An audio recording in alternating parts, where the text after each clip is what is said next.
Hola, hola amigos, bienvenidos al comentario semanal de la Parashá. Esta semana tenemos el comentario de la Parashá Bealojá, que significa cuando enciendas. Muchas cosas tenemos para comentar de esta Parashá. Ya hemos dicho que el libro de Bamidbar es un libro en que ocurren muchísimas cosas, todas muy interesantes. No quiero decir que los otros libros no sean interesantes, pero es como que aquí, en este libro de Bamidbar, hay un gran movimiento de energía, mucha energía moviéndose constantemente. Y claro, está relacionado porque es el libro que está relacionado con el universo de Yetzirah, que es el universo de las emociones y la formación. Por lo tanto, aquí se generan todas las energías, inicialmente las vibraciones, luego las energías, para luego la manifestación en el mundo de Mahut, que será el próximo libro y último libro que nos queda para estudiar, que es de Barim. Voy a mencionar las temáticas que trae esta parashá. eh, por lo menos esta Torah que yo tengo, las trae aquí una temática y me parece muy interesante que las traiga. La primera parte con la menorá, el candelabro de oro de siete brazos hecho en el desierto, Eh, por orden del Eterno a los israelitas. Segundo, la consagración de los levitas, que los levitas eran llamados al servicio, al trabajo a los 25 años y tenían 5 años de instrucción, y a los 30 años empezaban sus funciones como levitas, como ayudantes, en este caso de los Cohen, de los sacerdotes. Luego tenemos la ofrenda de Pesaj, de la festividad de Pesaj que pasamos hace poco más de 50 días, que tuvimos el cierre este sábado pasado. Eh, el cierre de Pesaj, porque Pesaj se cierra con la festividad de Shavuot. Luego tenemos Pesaj Sheni. Estoy leyendo la temática, no de la parashá de esta semana. Pesaj Sheni, que es un segundo Pesaj para aquellas personas que no pudieron estar eh, por razones de lejanía, por razones de alguna impureza ritual, que no pudieron ellos estar presentes en el momento del primer Pesaj, es decir, del primer momento de hacer la festividad de Pesaj, del sacrificio de Pesaj. Tienen una segunda oportunidad. Luego vienen las señales a las cuales el pueblo como campamento se podía mover o debía levantarse y moverse. Las señales con la nube, esta nube enorme, gigante que viajaba junto con ellos, cubriéndolos del sol abrasador durante el día, y que por la noche eso mismo se transformaba literalmente como si llevaran, digamos, una especie de estufa, que les diera calor por la noche. Eh, Cuando la nube se alzaba, el pueblo también se preparaba para marchar. Y donde marchaba la nube, allá iban ellos. ¿Qué era esto? ¿Qué tecnología era esto? Muy interesante todo lo que está aquí. Luego viene la construcción de las trompetas de plata, trompetas que estaban para manejar al pueblo en sus distintas... a ver, ellos iban por el desierto organizado, porque llevar 3 millones de personas por el desierto sin organización hubiese sido un caos total. Entonces, claro, habían sistemas de cómo se organizaban, cómo estaban organizadas las tribus, qué sonidos tocaban las trompetas. Se menciona algunos, se menciona terúa, se menciona tequiá. Esos son tipos de sonidos que cada uno, el pueblo entendía qué significaba y qué debían hacer cuando las trompetas sonaban de esa forma.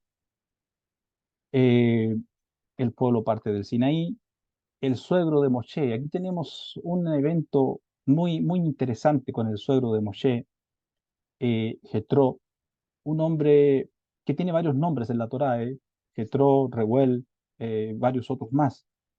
Un hombre realmente extraordinario porque fue un hombre de los que hizo conversión al Dios de Israel, de estar en otro grupo, digamos, otro grupo, otra tradición religiosa de la época, eh, o mística de la época.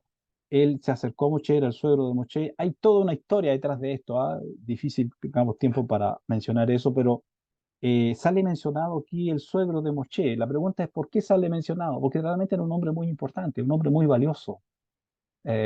Ayudó a Moshe incluso en algo muy vital, que uno se pregunta muchas cosas con esto.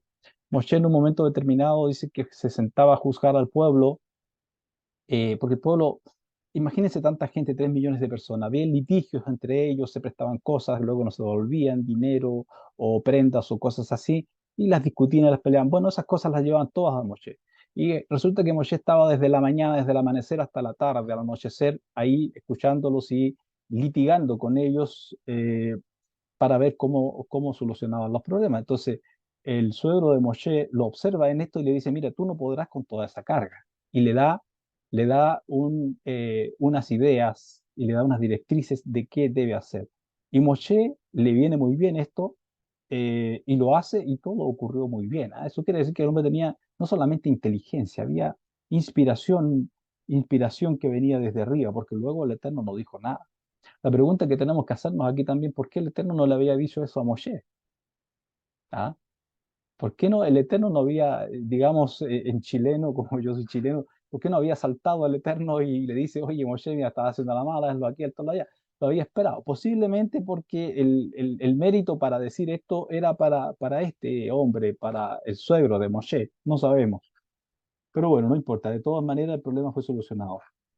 Tenemos el incidente en que el pueblo se rebela en contra del Eterno porque tenían el maná para comer, y el maná, aunque era un alimento muy especial, que lo hemos dicho otras veces, sabía lo que la persona sentía en su conciencia, que quería sentir el sabor de eso. Era algo que entraba en la boca y que no era masticado. El maná era un alimento.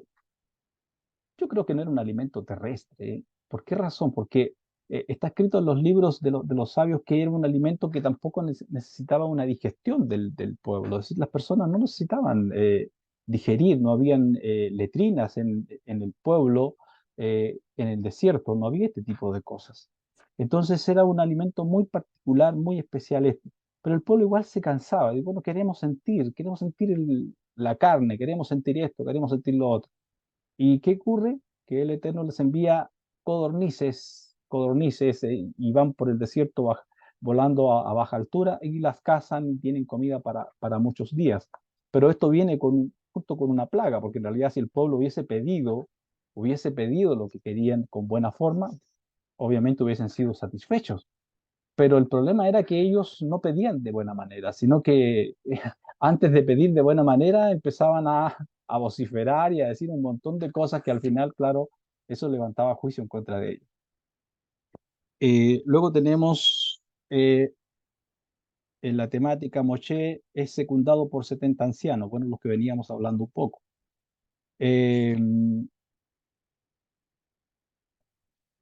Ocurre algo muy particular con dos personajes que tenían que ser 70 ancianos, pero habían sido elegidos 72. Entonces dos tenían que quedar fuera. ¿Quiénes quedaron fuera? Eldad y Medad. Pero resulta que lo que había de venir sobre todos aquellos que habían de ayudar al pueblo era el espíritu de la nebuá, el espíritu de la profecía. Y aunque estos no quedaron como parte de los 70 que iban a ayudar a Moshe, estos igual recibieron el espíritu de profecía. ¿Y qué ocurrió con ellos? Cuando vino el espíritu de profecía sobre ellos también, empezaron a profetizar en el campamento. Y Joshua, que era el ayudante y el posterior sucesor de Moshe, los escucha, y escucha lo que están ellos diciendo. Le molesta lo que están diciendo porque están profetizando sobre la muerte de Moshe y sobre que él, Joshua, había de sucederlo. Le molesta y los encarcela. Bueno, cuando llega a donde Moshe, Moshe le dice, ¿qué pasa? Bueno, le cuenta lo que pasa y dice, ¿tienes celo acaso por mí? Bueno, vamos a dejar eso ahí para comentar un poco porque ahí vemos muchísimas enseñanzas, ¿ah? Muchísimas enseñanzas. Bueno, el Eterno provee carne al pueblo, ya lo dije cómo. El reproche de Miriam contra su hermano Moshe. Lo que pasa aquí cuando Moshe toma a la mujer cuchita, la mujer etíope, es criticado por sus hermanos mayores, en este caso Miriam y Aarón. Y hay todo un incidente allí porque Miriam termina con lepra, pero es curada también, y hay muchas enseñanzas en todo esto. Como ven ustedes, este libro es un libro que en realidad está cargado de cosas no más ni menos importantes que las que hemos venido estudiando, sino que yo diría son un poco más cercanas a nuestra, a ver, ¿a qué? A nuestras vivencias del diario vivir de las personas como, como nosotros, que nos toca vivir en distintas circunstancias familiares, de amigos, trabajo, etcétera. Todo ese tipo de cosas y que se gestan cosas que a veces causan disgustos, causan malentendidos, causan, eh, no sé, que la persona no vea la luz en los otros, sino que quiera captar más su oscuridad. Y al captar la oscuridad del otro, critica, habla lo que no tiene que hablar, lo que se conoce en la Torá como Lashon Hara, es decir, la lengua malvada en sí. Aunque si bien es cierto, no podemos acusar a Miriam tampoco de que ella quiso hablar de su hermano, sabiendo la investidura que tenía su hermano, hablar, digamos, con malicia de corazón profundo hacia él, sino que cae, yo creo que en las cosas que puede caer cualquier persona en un momento determinado que no se da cuenta lo que está diciendo hasta que algo lo frena y dice, caramba, ¿qué estaba haciendo? ¿Qué locura estaba haciendo? Porque no podemos decir que Miriam no era una mujer consciente, lo era, perdón, Aarón también lo era. Y, y bueno, como digo, algo ocurrió aquí y ellos entraron en esa situación. Eh, y justamente quiero partir por eso, por el tema de la crítica a Moshe. Por el tema de la crítica a Moshe, luego quiero hablar un poquito del segundo Pesaj, para luego terminar un poco con el tema de la menorá, de, de lo que ocurre con la menorá, con toda esta luz que nos refleja la menorá, con toda esta simbología que tiene la menorá, que fue puesta en el lugar santo del tabernáculo. Y como dije, Moshe toma a una mujer, la mujer llamada mujer cuchita, porque cuchita de Cush, de los etíopes. Hay toda una larga historia detrás de eso, ¿eh? Nosotros conocemos de Moshe normalmente lo que está escrito en la Torá, lo que trae la Torá en el texto, en el nivel Pashat, que Moshe a la edad de 18 años, por ejemplo, eh, atacó a un egipcio que estaba maltratando, golpeando a un hebreo en medio de las labores del trabajo de esclavitud de los hebreos. Y Moshe entra en celo, ¿por qué? Porque él ya sabía sus orígenes, sabía que también era de los mismos, del pueblo. Entonces, tanto así que se le pasa la mano y, y el egipcio muere. Hay quienes dicen que Moshe en realidad no lo tocó, sino que lo mató de una forma metafísica, con alguna palabra, algún pensamiento. Bueno, como haya sido, la cosa es que el hombre muere y alguien vio aquello. Un egipcio vio aquello y, eh, y otras personas también vieron lo que había ocurrido. Moshe pensó que nadie lo había visto. Al final, Moshe tiene que huir del lugar. Y no sabemos nada de Moshe hasta los 40 años cuando él tiene el incidente, perdón, hasta los 80 años, 40 y 80 años tenemos algo de relato, hasta los 80 años cuando es llamado para ir a buscar al pueblo, para ir a rescatar al pueblo y tiene la visión de la zarza que ardía y no se consumía. Pero en todo ese tiempo pasaron cosas con Moshe. Moshe tuvo que huir, huyó y justamente el lugar que huyó, según algunos Midashim, huyó a el país de Etiopía. Allí se hizo general de ejército, ocurrió un montón de cosas. Eh, Al final terminó como rey del lugar y se casó con la que era esposa del rey, según dicen algunos. Entonces, bueno, ¿qué ocurre con esto? Eh, por razones que venían dentro del proyecto de la vida de este hombre, Moshe, que como vemos no era un hombre quizás en un sentido del punto de vista humano nuestro, que siempre pensamos las cosas tan románticamente y decimos, es que Moshe para ser llamado, para ser libertador, tiene que haber sido un hombre eh, impecable, un hombre extraordinario, un hombre de una paz, etcétera, etcétera, y lo subimos y lo ponemos en un pedestal enorme. Cuando en realidad muchos de ellos, de estos grandes hombres que aparecen en la Torá, en las Escrituras, en el Tanakh, en la Biblia, eh, no tenían esa altura inicial. Al contrario, algunos de ellos eran, yo diría que un poco canallas, como en este caso de Moshe. Ravenu, eh, era su estilo de vida, porque si supiéramos toda la historia que hay detrás, diríamos, caramba, pero ¿cómo es posible que el creador haya elegido a este hombre? Pero lo eligió porque tenía, por un lado, su parte humana, que tenía su importancia, porque en realidad tiene que tener importancia la parte humana de una persona que era un hombre que iba adelante, era un hombre que conquistaba, era un hombre fuerte, era un hombre que si tenía que pelear por algo, lo peleaba y lo ganaba. Había sido bien preparado, había sido bien educado también en la corte egipcia, educado para ser un faraón, había sido educado en el arte de la guerra. Entonces era un hombre con muchas capacidades. Entonces, llegar a un país y comenzar desde abajo, de ser un desconocido, a llegar a ser el rey del país, de alguna forma llegó.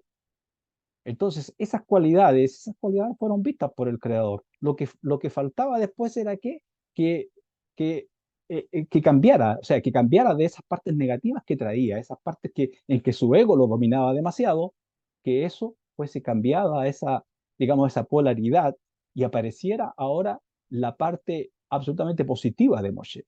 Y eso es lo que ocurre con él.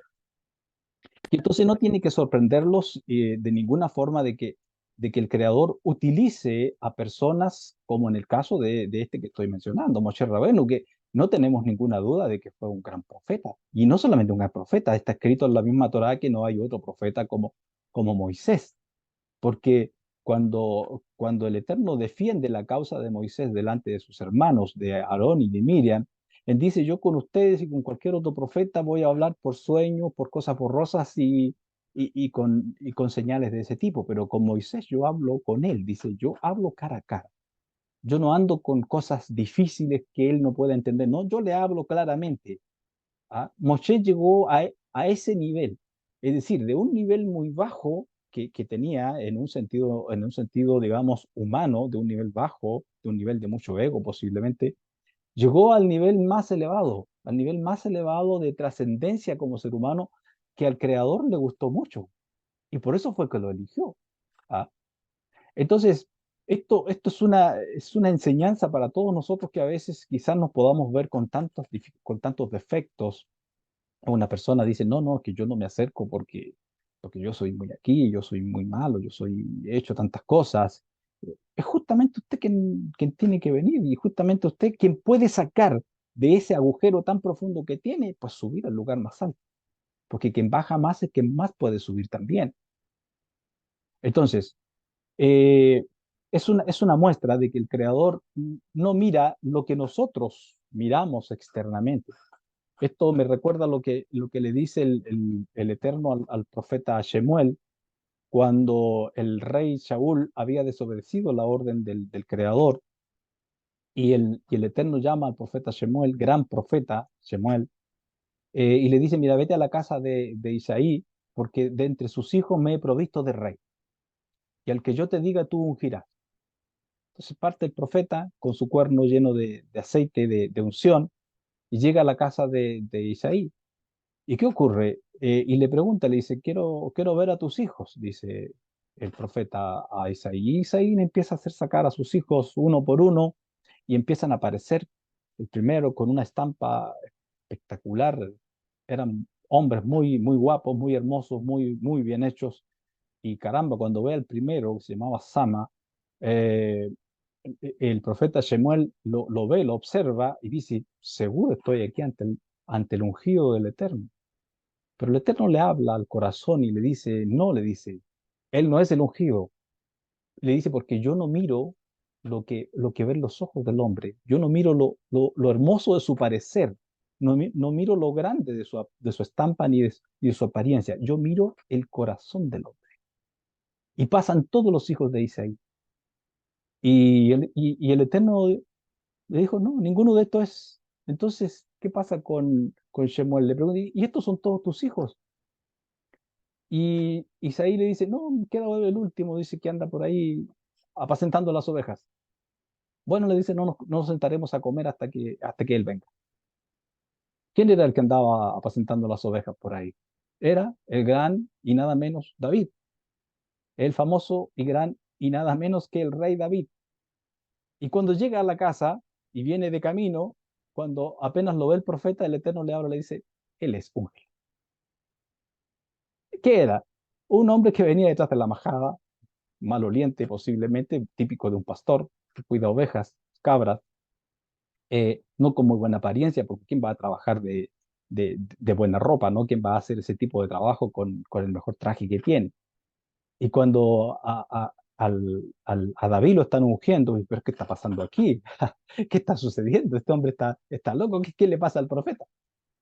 Bueno, la cosa es que, ¿qué es lo que había pasado allí? El Eterno había visto el corazón de este hombre, de este David, que también no fue de los hombres más perfectos del mundo, porque nadie lo es. Nadie es un hombre perfecto, nadie es una mujer perfecta. Somos perfectamente imperfectos y eso es lo extraordinario. Eso es lo extraordinario de que la vida, de que el Creador, que la fuerza superior nos conoce desde dentro, nos conoce nuestra parte más profunda, nuestra intención más profunda. Y es esa la que vale. Es esa la que vale. Independiente a los errores que hayamos cometido, que podamos cometer, e incluso estando ya del camino, incluso conociendo cosas, podemos cometer errores, como el caso del rey David. Ya conocemos su peripecia con Bathsheba, con todo lo que ocurre con Bathsheba. Bueno, eh, la forma en que el Creador observa al hombre es muy distinta a como nosotros observamos. Nosotros observamos lo de los ojos, lo que ven nuestros ojos físicos. La mirada del Creador va mucho más allá, va siempre a la intención nuestra. Él no está observando cuando usted y yo estamos haciendo, por ejemplo, una oración, estamos rezando, y quizás queremos impresionar y podemos decir palabras floridas y bla, bla, bla, porque hay alguien oyendo, no sé, y tanta cosa que pasa por la mente natural y torpe del hombre. Lo que lee el Creador es la intención del corazón. Eso es lo que está leyendo. Y eso es lo que está potenciando. Eso es lo que está potenciando. Entonces, si la persona está con el corazón, con soberbia, con altivez, con ego en sí, está potenciando el ego, el ego, el ego, y el ego está saliendo, y la persona cree que le están saliendo puros rayos de luz, cuando en realidad le está saliendo pura oscuridad. Entonces, ¿de qué debemos estar preocupados siempre nosotros? Es de lo que llevamos en el alma, lo que llevamos en el corazón. Bueno, entonces eso fue un paréntesis, una ventana. Moshe se encuentra con este caso, como dije, toma una mujer y es criticado Moshe por Miriam y por Aarón, sus hermanos. Ellos conversan el tema porque él tenía una otra esposa que era Séfora, la que había conocido en el desierto de Madián, que era hija de Jetro. Entonces dicen ellos, pero ¿por qué está eligiendo a esta otra si sabemos quién es Séfora y esto aquí y esto allá? Y bueno, allí vienen los pensamientos, vienen las ideas y viene digamos, lo que ocurre en nosotros que nos cegamos internamente eh, y empezamos a hacer juicios.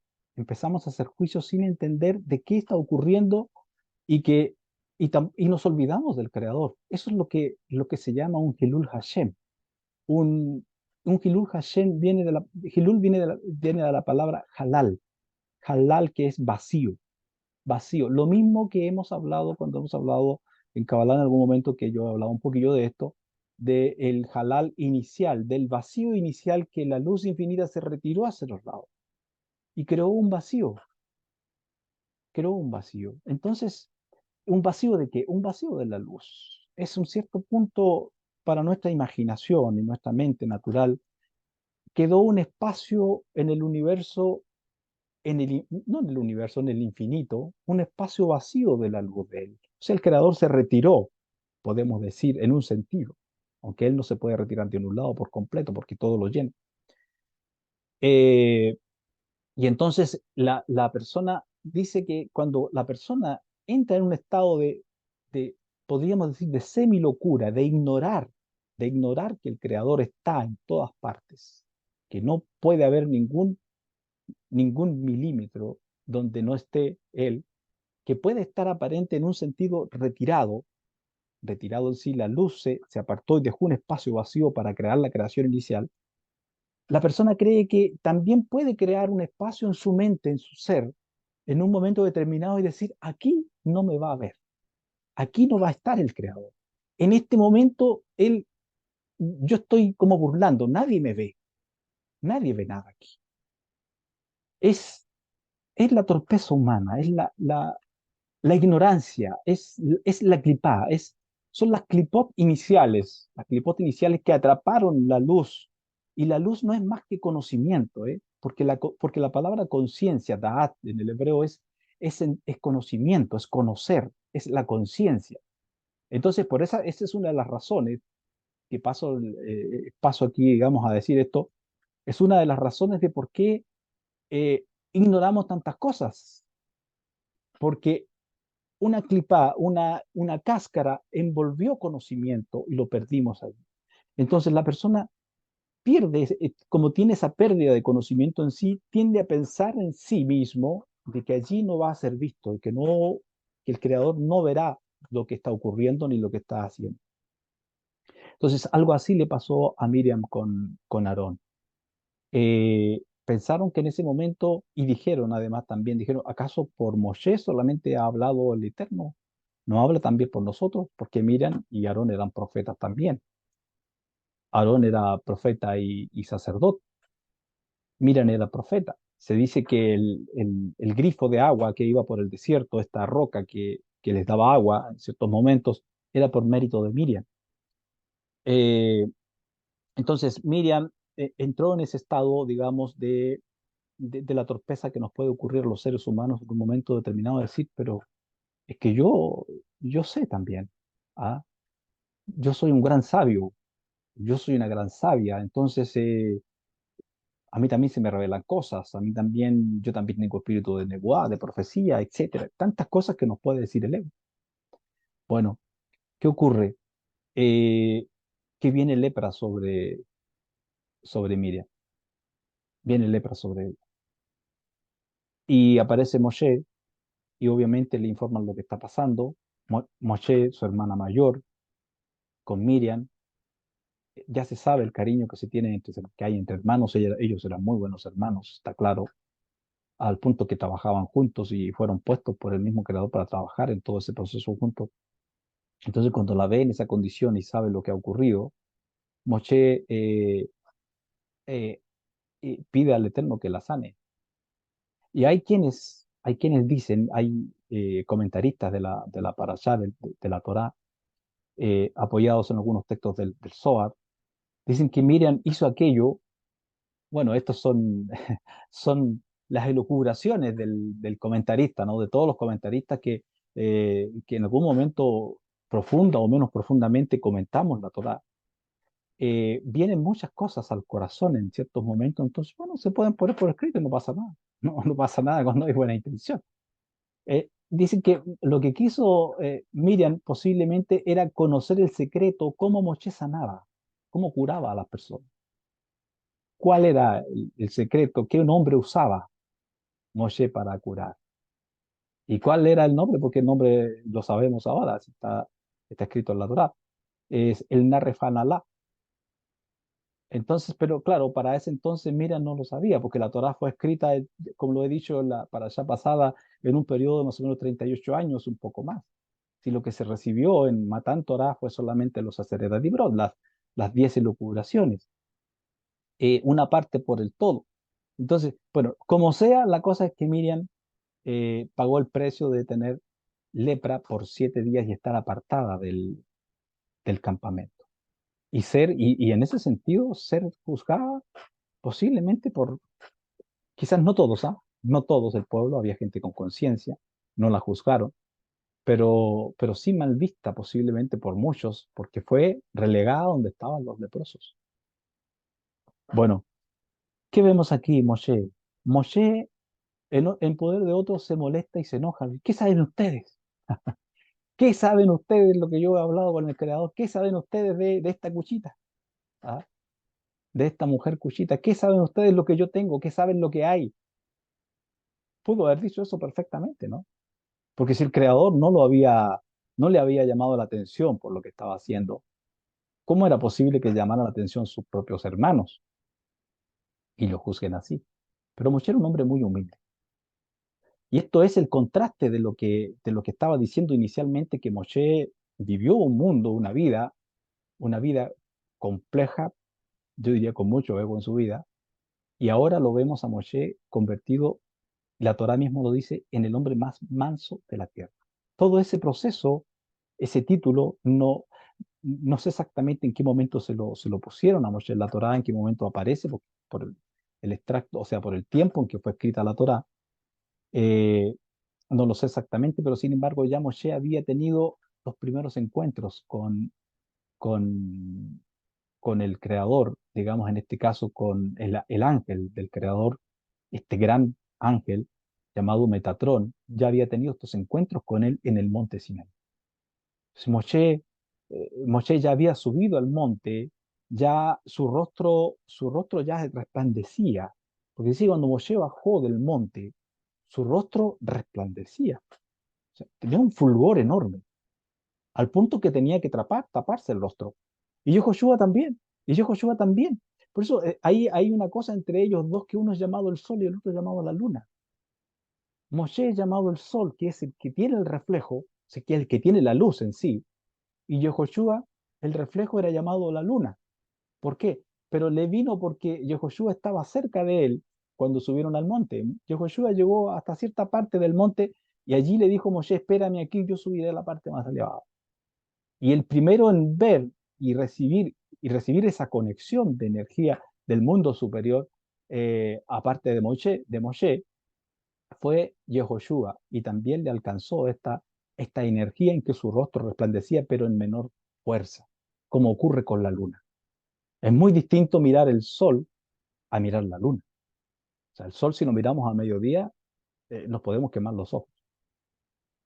Nos podemos quemar los ojos y quedarnos ciegos si lo miramos mucho rato. Pero la luna la podemos mirar en cualquier momento, y no pasa nada. Sabemos que no nos pasa nada en los ojos. Moshe, el hombre más manso de la tierra. Moshe, un hombre humilde, un hombre eh, que a pesar de tener tal investidura de subir al monte a hablar nada menos que con el enviado del Omnipotente, con el mensajero del Omnipotente,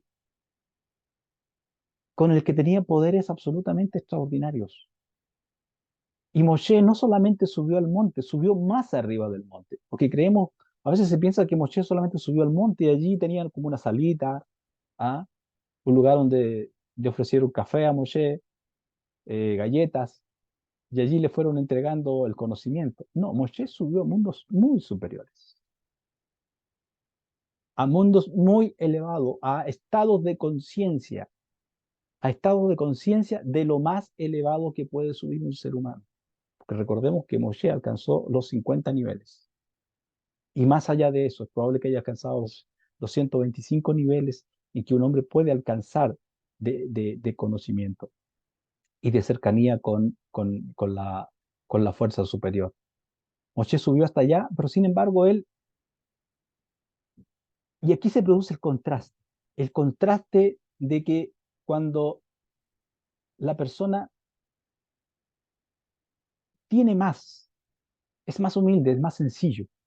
Cuando la persona sabe más, es más humilde, es más sencilla, porque realmente sabe lo que sabe.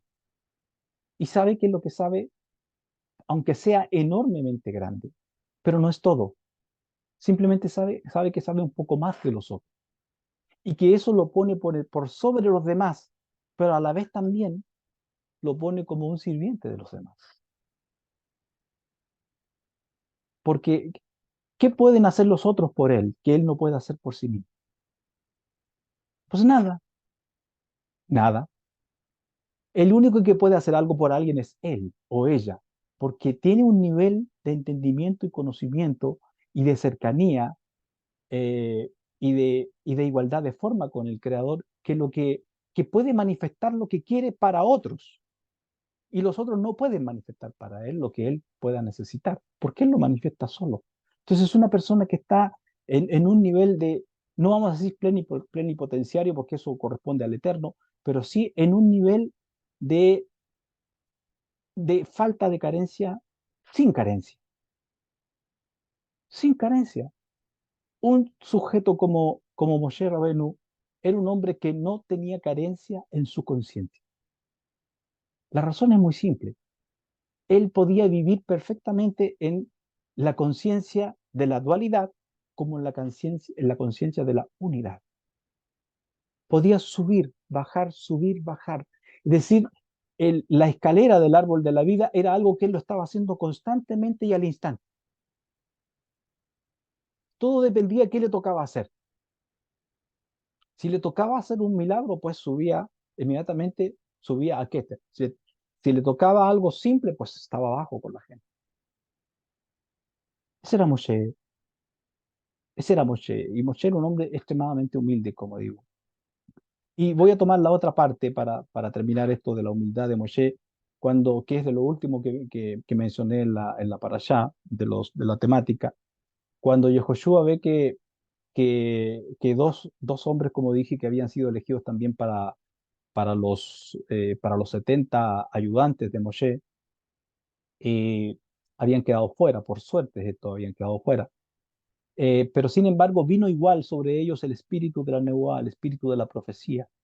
Y Yehoshua tuvo celos por su maestro Moshe y dijo, pero ¿cómo es posible que estos estén profetizando estando mi maestro acá? Bueno, cuando le cuenta a Moshe, Moshe le dice lo siguiente. Le dice, ¿y tienes celo tú por mí? Le dice a Yehoshua. ¿Tienes celos por mí? Y luego agrega, ojalá todo el pueblo fuese profeta como yo. Ojalá todo el pueblo fuese profeta como yo. No sabes, Yehoshua, cuántos líos nos ahorraríamos. ¿Cuántos líos nos ahorraríamos si estos fueran elevados al nivel de la nebuá, al nivel de la profecía, al nivel de recibir Ruach HaKodesh, y que estos puedan tener la capacidad de ver quiénes son, y qué estamos haciendo y por dónde vamos y a dónde vamos? Se acabarían los líos, se acabarían los problemas. Entonces le dice, tranquilo, Yehoshua, tranquilo, no pasa nada, déjalos que profeticen, hacen muy bien. Y aquí hay cosas que son tan importantes de entender de que cada persona recibe lo que le es dado de arriba, porque nadie tiene algo que no le haya sido dado, nadie. Todo lo que podamos decir que tenemos, todo nos ha sido dado. Entonces no nos tiene que molestar jamás cuando alguien sea levantado a nuestro lado. Los que tenemos el privilegio de enseñar lo que nos ha sido dado, sea mucho o poco, cada quien es llamado en su momento, en su tiempo, en su terreno, en todas sus cosas, grandes maestros, otros que estamos aprendiendo, que estamos balbuceando cosas, etcétera, etcétera. Todos somos llamados de una forma. ¿Y cuál es a ver, yo diría que los momentos más elevados de un hombre que enseña es cuando su estudiante o sus estudiantes lo sobrepasan, cuando se da cuenta que él puede aprender de sus estudiantes. Vaya, eso sí que es una satisfacción hermosa y linda y bella. ¿Por qué? Porque quiere decir que el trabajo que él hizo, pues dio sus frutos, aunque haya sido poner las primeras semillas, poner las primeras siembras, enseñar las primeras cosas, los pasos básicos de una persona. Pero esa persona ya viene por, digamos, por predestinación divina para ser grande y elevado. Y uno ha tenido el privilegio de ayudarle en los primeros pasos. Entonces uno tiene que ver eso. Si esta persona está siendo engrandecida, mi estudiante, qué sé yo, perfecto. El Eterno la conoce desde antes que yo.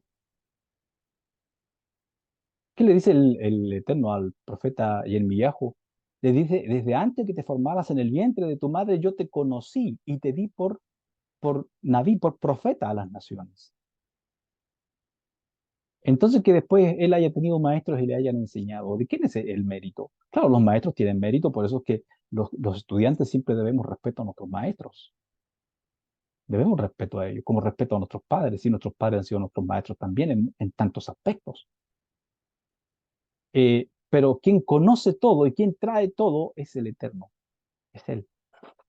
Por lo tanto, cuando vemos crecer a quienes están a nuestro lado, quienes hemos ido trabajando, con quienes partimos de cero, es un sano orgullo para uno ver que se elevan y que suben y que pasen más allá. ¿Por qué? Porque fíjense que son también, porque ellos van pasando, fíjense, que son cosas muy extraordinarias, porque el Eterno pensó en el maestro y en el discípulo. ¿Por qué pensó en el maestro y en el discípulo? Porque el discípulo está pensado dentro de todos los planes del Eterno, porque Él es infinito y conoce todo del comienzo al final. Pensó en que uno sería un estudiante y el otro sería el maestro, y que el maestro estaría orgulloso de su estudiante, y que el estudiante va a estar toda la vida orgulloso de su maestro. O sea, entiéndelo, ¿no? Es toda una misma cosa. Así que no hay ninguna motivación para pelear, para sentir ego, que esto, que no, que cómo se le ocurre. No, se le dice Moshe a Yehoshua, tranquilo, tranquilo, Yehoshua, tranquilo, le golpea la cabeza un poco, él le dice, tranquilo, Motudo, ¿qué pasa? Tranquilo, ojalá todos fueran profetas, ojalá todos fueran profetas. Y eso, ojalá todos lleguen a ser grandes sabios, grandes sadiquín, eh, grandes maestros, grandes maestras, ojalá todos, todos, todos, todos, porque ¿saben qué? Arreglamos este planeta en 3 tiempos. Arreglamos el planeta en 3 tiempos y todos nos volvemos maestros de un día para otro. Si todos alcanzamos un nivel de conciencia de Nebuá, dejamos de pelear, empezamos a observar en las personas qué cosa, no la oscuridad, sino la luz que tienen. Empezamos a potenciarles la luz y a enseñarles a potenciar su luz. Y cada persona empieza a potenciar su luz, a potenciar su luz. Y lo que estamos potenciando en la conciencia se potencia en el cuerpo, se potencia alrededor de la persona. Y entonces es literalmente como empezar a sembrar luz, sembramos luz, y crece luz, y crece luz, y crece luz. Finalmente, las tinieblas van disipándose y disipándose hasta que un día hayamos bajado todo eso. Porque somos nosotros los encargados de disipar la oscuridad. Somos nosotros, ¿eh? Nosotros. Y aquí vamos ahora con la menorá. Vamos un poquillo. Vamos a hablar un poquillo de la menorá. Esta lámpara que fue puesta, porque menorá significa lámpara con 7 brazos, eh, que tiene unas significaciones bien especiales en la Torá. Cuando fue hecha en un momento determinado, no sabían exactamente cómo hacerla, porque la lámpara tenía que ser hecha de una sola pieza. Y, y la lámpara no era una cosa tan sencilla, tenía varias figurillas, unas manzanillas, unas flores, varias figuritas que tenía. Entonces hacer todo eso de una sola pieza no era nada sencillo, sin tener una réplica. Entonces en un momento determinado estaba el punto de cómo la hacemos, cómo unificamos el conocimiento, cómo hacemos esta unidad. O sea, había un problema de unidad. El problema de unidad de dárselo a qué? A la luz, a la luz. Y el problema no estaba en la lámpara en sí, porque el Eterno ya sabía cómo hacerse la lámpara.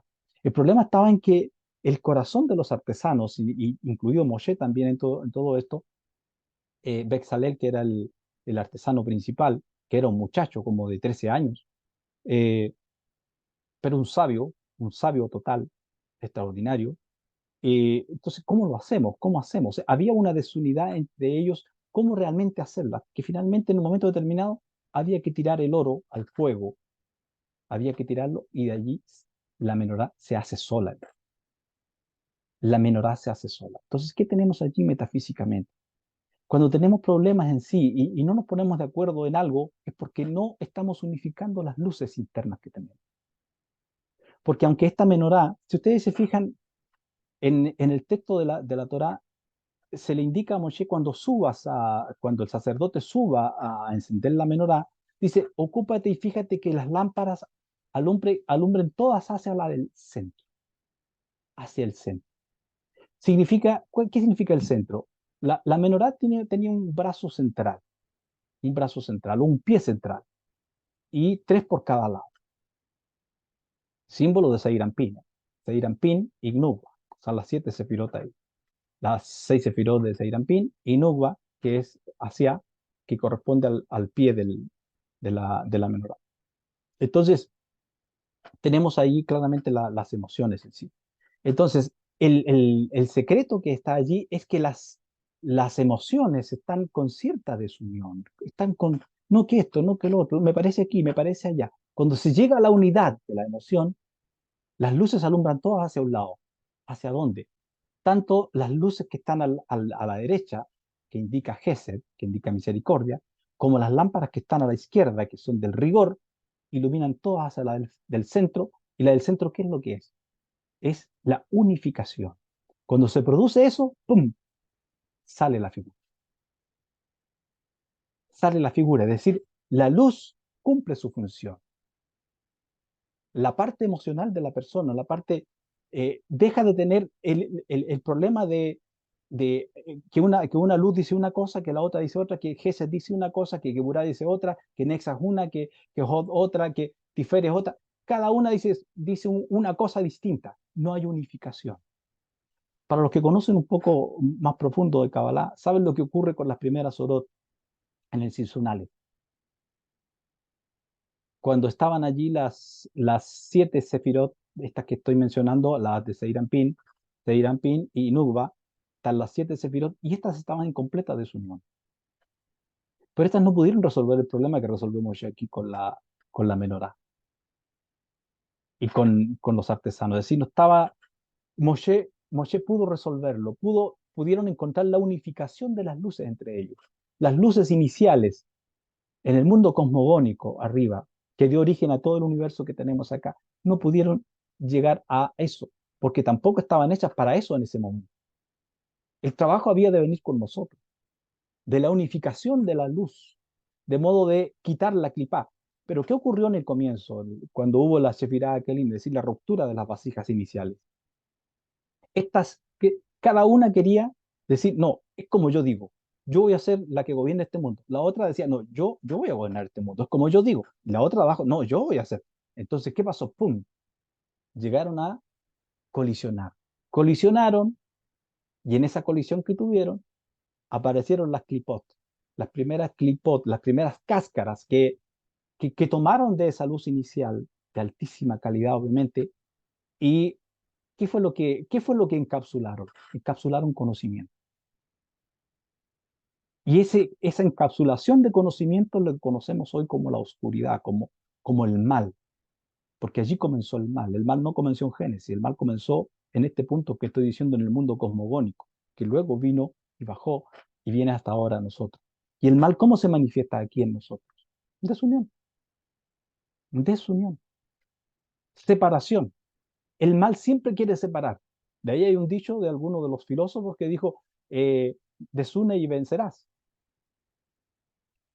Claro, pues si usted desune a un pueblo, lo vence, porque ya pierden su fuerza, porque no están en fuerza unificada.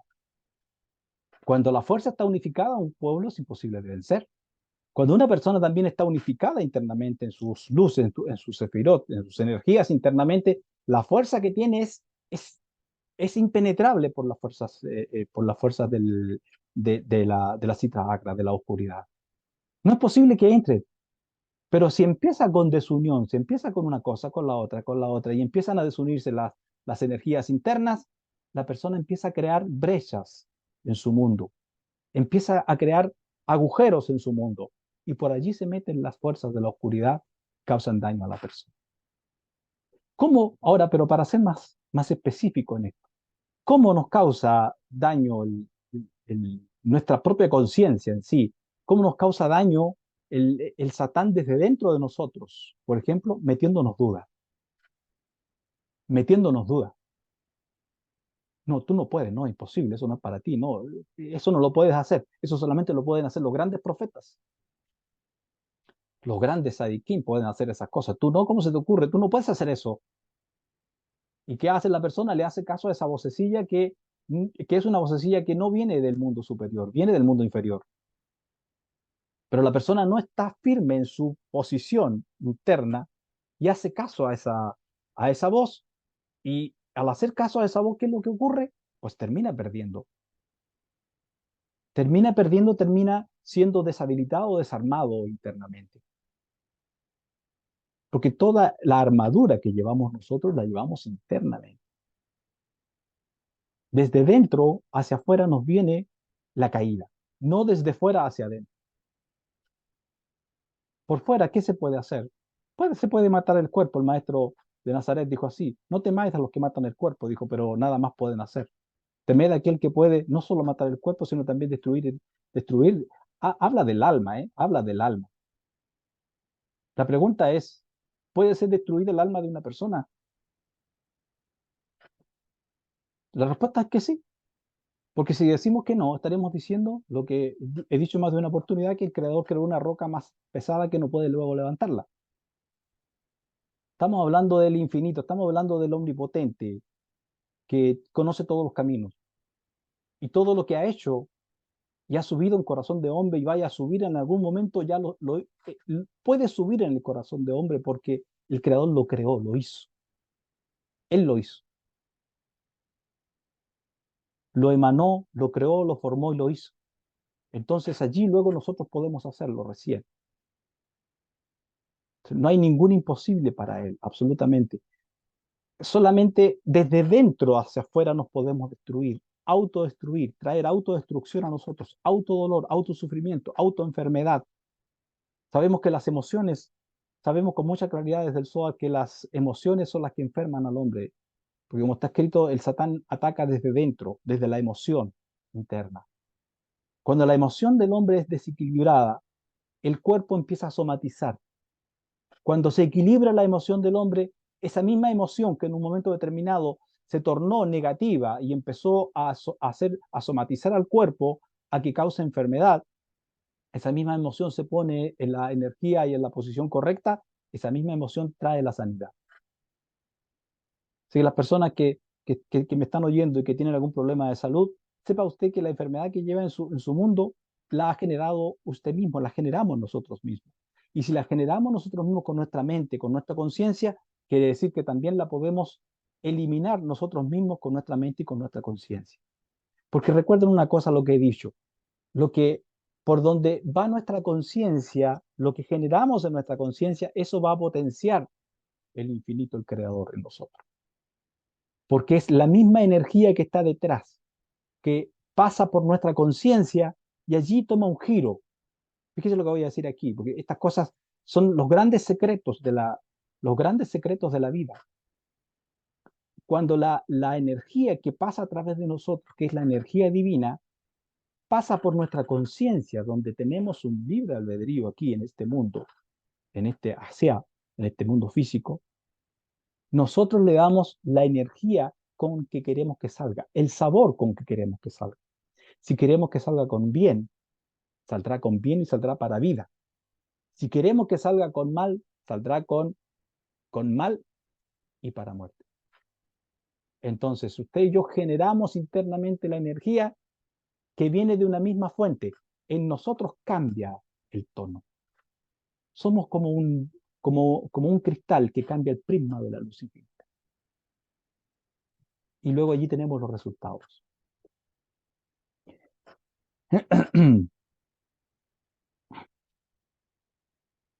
Entonces, es muy importante tener la capacidad de conectar con la luz. Bueno, siempre digo que me equivoco en esto, me volví a equivocar otra vez. Dije conectar, dificultad de conectar, no es la palabra correcta, no es conectar. Dificultad de estar consciente, que en el fondo también equivale a conexión. O sea que de cualquier manera va por donde mismo la cosa. Pero a mí me suena mejor decir estar consciente, porque si podemos estar conscientes constantemente, nunca sentiríamos la necesidad de conectar. Ahora, ¿por qué digo también que es más importante aprender a decir estar conscientes? Porque en Él vivimos, en Él nos movemos y en Él somos. Quiere decir que eso que pensamos a veces, me desconecté, no existe. Me salí, no existe. El pez se puede salir del agua, claro, puede salir, hace un salto por arriba, pero no se ha salido del universo, solo se salió del agua. Usted y yo podemos salirnos a ver, de la conciencia de que estoy en Él, que todo me rodea, que por todos lados que estoy en Él. Puedo salirme en un momento de esa conciencia, pero no significa que realmente me estoy saliendo de Él. No, me estoy saliendo de mi conciencia. No, no de ese mundo que me sostiene, que me sustenta. Entonces, debemos estar conscientes de la luz del Creador en nosotros y que esta luz debe estar unificada. Y la luz está en estas siete brazos que tenía la menorá, que tiene, ¿no? Que tiene la menorá. Siete brazos en que hay algunos comentaristas, ustedes se van a fijar por ahí, algunos comentaristas que dicen eh, que cuando habla de que las luces se encienda o enciende las luces hacia el frente, como hacia el frente, así, como si yo, a ver, imaginen ustedes que detrás de mí está la muralla, la menorá en el tabernáculo estaba en uno de los costados, no recuerdo en qué costado, si era este, oeste, norte o sur, no recuerdo, así que no voy a decir nada, pero estaba en uno de los costados, estaba en el frente donde estaba cerca el parojet, es decir, la cortina divisoria del lugar, el Santo Santorum, allí estaba el incienso, allí estaba el altar del incienso. Y hay una conexión muy íntima entre el altar del incienso con la menorá, con la luz de la menorá. Y algunos comentaristas dicen que el sacerdote cuando encendía las luminarias debía ponerse por detrás de la menorá, es decir, como con su espalda hacia la cortina, la cortina de muro del tabernáculo. Entonces luego allí debía poner las candelas, que no eran velas como las que nosotros conocemos ahora, bueno, en esa época también habían velas seguramente, sino que eran unos vasitos, y esos vasitos tenían unos mecheros, y en los vasitos se ponía aceite de oliva. Y eso era lo que tenía que encenderse. Y esas candelas tenían un lado en que se podían girar y quedaban como hacia un lado, o sea, como alumbrando hacia un punto. Entonces dicen algunos comentaristas que las candelas tenían que quedar como enfrente mío así, cosas que estuvieran dando luz hacia el frente, hacia donde estaba, ¿qué estaba en el frente del candelabro? Estaba la mesa de los panes de la proposición, que se cambiaban una vez a la semana. Bueno, eso es lo que dicen algunos comentaristas, pero no, yo creo la otra versión, la de la competencia. La versión de la competencia dice que no, que lo que está diciendo aquí la Torá es que cada uno de los tres brazos, tanto los que están del lado derecho como al lado izquierdo, tenían que quedar alumbrando girados hacia la candela que estaba en el central. Entonces, ¿qué ocurría con eso? Eso era lo que significa unificar la luz, unificar las luces, unificar las sefirot, porque cada una de los tres que están al lado está indicando una de las sefirot a la central, la que unifica. Recordemos que son tres columnas.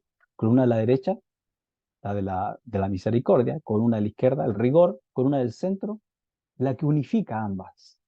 Unifica el norte con el sur, el norte que es el lado como negativo y el sur el lado positivo. Se centra. Entonces, las luces quedan alumbrando hacia la central de modo de unificarse con la central, porque la central es la unificación. Y las centrales van hacia arriba, y al ir hacia arriba van hacia Keter. Y de Keter, en cierto punto, están chupando o jalando la luz del infinito, de Keter, y llevándola ahí. Y por otro lado, el significado también de los muchos significados que hay de esto, muchas cosas, es que cuando subas a encender las candelas, está indicando también que los Cohen y todo el pueblo y todos los que iban entendiendo esto deben unificar sus mismas energías, sus mismas luces internas. O sea, usted y yo ahora tenemos que unificar nuestras luces, tanto las luces de la columna positiva como de la negativa, unificarlas con la columna central. Unificar luces, unificar, de modo de traer una, una tremenda energía de luminosidad, de conciencia al mundo. Eh, a ver,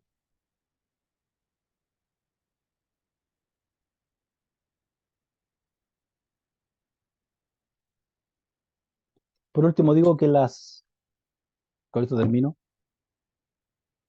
que las luces de la menorá tenían conexión con los mundos superiores y los mundos inferiores.